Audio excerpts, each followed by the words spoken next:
Rome రాసిన పత్రిక 8వ అధ్యాయము, రోమ్ రాసిన 8వ అధ్యాయము 29-30. ఎందుకనగా తన కుమారుడు అనేక సహోదరులలో జ్యేష్ఠుడగునట్లు దేవుడు ఎవరిని ముందు ఎరిగెనో వారు తన కుమారునితో సారూప్యము గలవారగుటకు వారిని ముందుగా నిర్ణయించెను. ఏం చేశారంట? నిర్ణయించెను. మరియు ఎవరిని ముందుగా నిర్ణయించెను వారిని పిలిచెను. ఎవరిని పిలిచెను వారిని నీతిమంతులుగా తీర్చెను. ఎవరిని నీతిమంతులుగా తీర్చెను వారిని మహిమపరచును. ఇక్కడ ఏం చేశాడు? ముందుగా నిర్ణయించాడంట. నిర్ణయించాడంటే ముందే ప్లాన్ చేశాడు, ముందే సంకల్పించాడు. ఆ ప్రకారం ఏం చేస్తున్నాడు? ఏర్పాటు చేసుకుంటున్నాడు. అర్థమైందండి? కాబట్టి ఆయనకంటూ ఏముంది? ఒక ప్లాన్ ఉంది, ఒక ఏర్పాటు ఉంది, ఒక సంకల్పం ఉంది. అర్థమైందా? దాని ప్రకారం ఏం చేస్తాడు? ఆయన సమస్తము జరిగించువాడై ఉన్నాడు. తర్వాత కీర్తన గ్రంథము 33:11 చదవండి. కీర్తన గ్రంథము 33:11. కీర్తనలు అంటే ఒకరోజు ఉండి ఒకరోజు పోయేది కాదు. మనం ఈరోజు ఒక ఆలోచన చేస్తాం, రేపు ఇంకొక ఆలోచన చేస్తాం. అలా కాదు. ఆయన ఏదైతే సంకల్పించాడో ఆ సంకల్పం ఎప్పుడు ఉంటుంది? ఎప్పటికి ఉండేటువంటిది. అర్థమైందా? ఇంకా కింద ఏముందమ్మా? ఆయన సంకల్పములు తరతరములకు ఉండును. ఆయన సంకల్పం ఏముందంట? తరతరములకు ఉండును.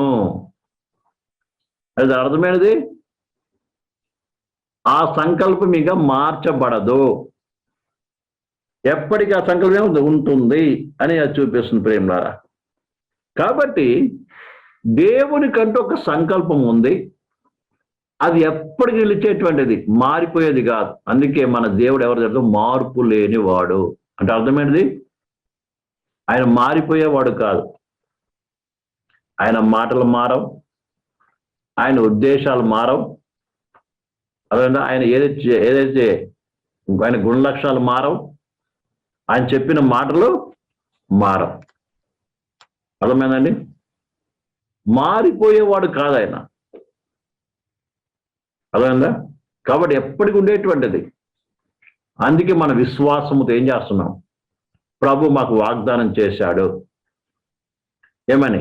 ఆయన త్వరగా వచ్చి మమ్మల్ని తీసుకుపోతానని అని చేస్తాం. విశ్వసించి ఏం చేస్తాం? మనము ఏం చేస్తున్నాం?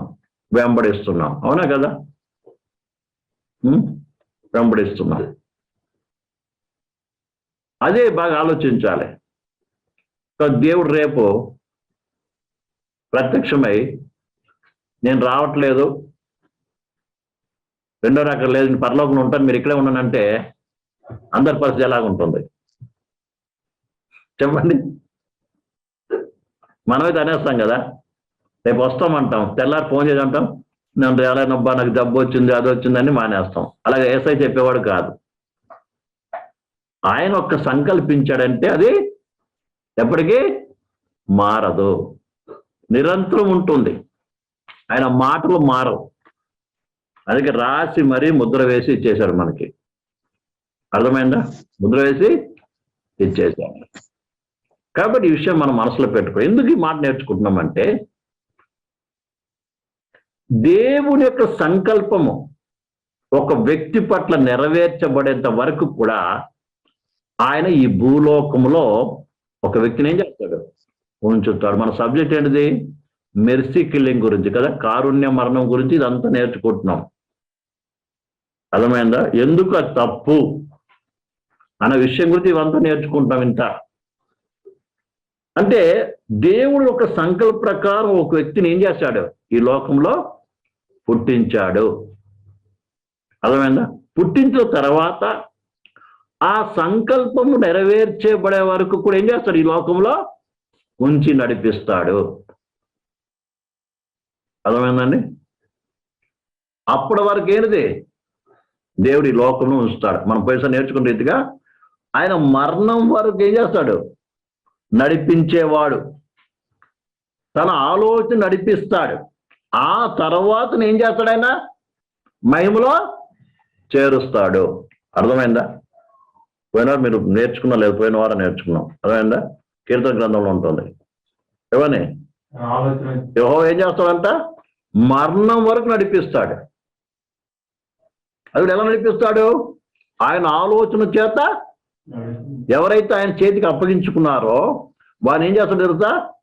మరణం వరకు నడిపిస్తాడు. ఎలాగ? ఆయన ఆలోచనతో నడిపించి ఆయన సంకల్పం ముగించిన వెంటనే ఏమవుతుంది? తన మహిమలోకి తీసుకెళ్తాడు. అంతవరకు ఒక వ్యక్తి ఏం కావాలి? ఈ లోకంలో ఉండవలసినదే. ఒక వ్యక్తి అనారోగ్యత వచ్చినా, ఒక వ్యక్తి మంచం పెట్టినా దాని వెనుక దేవునికి ఉద్దేశము ఒకటే ఉంది. ఉదాహరణకి పరిశుద్ధ గ్రంథాన్ని మనం పరిశీలన చేసినప్పుడు దేవుడు ఏలియా ప్రవక్తను ఏం చేశాడు తెలుసా? గొప్పగా వాడుకున్నాడు కదా. ఆకాశం అగ్ని కురిపించాడు.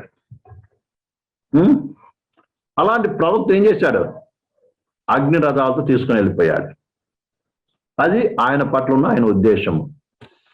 అలాగే ఆయన శిష్యుడు అయినటువంటి ఎలీషా జీవితం చూసినప్పుడు ఎలీషాని చివరి దినాల్లో ఏం చేశాడు సార్? మంచం పట్టించాడు. ఎలీషా ఎట్లా చనిపోయాడు తెలుసు కదా. మంచం పట్టి వ్యాధితో ఏం చేశాడు? ఆయన చనిపోవడం జరిగింది. అదే ఒక వ్యక్తి ప్రియులారా, ఎవరైనా హిజ్కియా గురించి మనం నేర్చుకున్నాం. ఆయన కూడా పాదంలో పుండే ఉంది. ఆయన పాదంలో, కానీ ఆయన ప్రార్థించినప్పుడు ఏం చేశాడు? దేవుడు 15 సంవత్సరాల ఆయుష్ను ఇచ్చాడు. ఇలా ఒక్కొక్కరి పట్ల ఏమైంది? ఒక్కొక్క ఉద్దేశం ఉంది. అలాగే ఈ రాత్రి కాదు, ఈ వాక్యం మనందరి పట్ల కూడా ఒక్కొక్క ఉద్దేశము ఉంది. అర్థమైందా? ఆ ఉద్దేశం తెలుసుకోవాలి. ఇప్పుడు యవనస్తులు, పెద్దలు, మనం అందరూ ఉన్నాం. ఒక్కొక్కరి పట్ల ఒక ఉద్దేశం ఉంది. ఆ ఉద్దేశం తెలుసుకొని ఏం చేయాలి? మనము అడుగులు వేయటమే గొప్ప ధన్యకరం. అర్థమైందండి? అందుకే అనేకసార్లు చెప్పేది, రక్షింపైన విశ్వాసం ఏం చేయాలంటే అసలు ప్రార్థన దేని కొరకు చేయాలి? ఎందుకు చేయాలి? ఆయన చిత్తాన్ని తెలుసుకోవడం కొరకు, ఆయన సంకల్పాన్ని తెలుసుకోవడం కొరకు. ఇప్పుడు ఒక అనారోగ్యత ఉంది. ప్రభా, ఈ అనారోగ్యత పట్ల నీ ఉద్దేశం ఏంటిది? ఎందుకొరకు నేను ఏం చేసావు? నాకు అనుమతించావు అని ఏం చేయాలి? మనము దేవుని దగ్గర ప్రార్థించాలి. నేను చేసిన పాపం నిమిత్తమా, లేకుంటే పరీక్ష కొరక, గొడవను సరిచేయట కొరక? దీనికి నీ ఉద్దేశం ఏంటిది?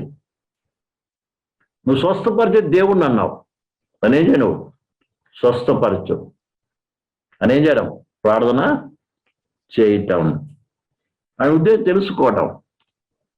సో దీని విషయం నేను నెక్స్ట్ స్టెప్ ఏం చేయాలి? నేను మన జీవితంలో ఒక సమస్య వచ్చింది, ఇలా కొన్ని నిర్ణయాలు తీసుకునే పరిస్థితి వచ్చింది అనే విషయం ఏం చేయాలి? మనము ఇలా ప్రతిదానికి ఏం చేయాలి? దేవుని చిత్తం ప్రకారం నడిపించమని చేయాలి. నేను సింపుల్గా ఏం చేయాలంటే, ప్రభా నాకు ఏమీ తెలియదు, నా జీవితం నీకు అప్పగిస్తున్నావు, ఎలా నడిపించినా సరే అని మౌనంగా ఉండటం. ఏది జరిగినా దేవుని చిత్తం అనుకోండి.